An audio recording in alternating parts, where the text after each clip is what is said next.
Tasa. Namurang ulos. What's ulos? Ayun, naalala ko na. That's my... Namurang narugit. Yeah, pareho ang meaning, di ba?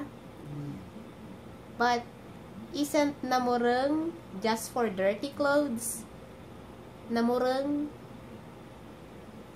So, it's just para lang sa dirty clothes. Namurang. Namurang. Yeah, namurang. Namurang. Namurang. Pero hindi ko... Namurang.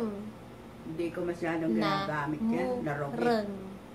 Narugit is also dirty, but like this. It's not it's not dirty. It's not narugit.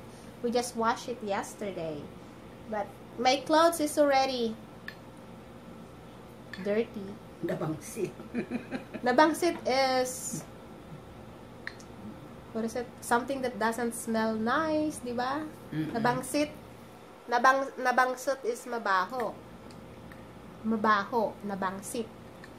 Nabangsit. Nabanglo. Mabaho. Well, the opposite, nabanglo. Yeah. But our word of the day is namureng.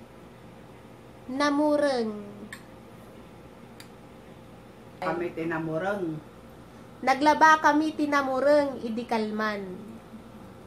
Naglaba kami tinamureng idikalman. Namurang nga lupot. Yeah, namureng because we cannot wash namureng what? Namureng counter or namureng tasa. Ulos. Namurang ulos. What's ulos? Kumot. Ulos. Blanket. Kumot. Ulos. See, I'm learning new words from Mama.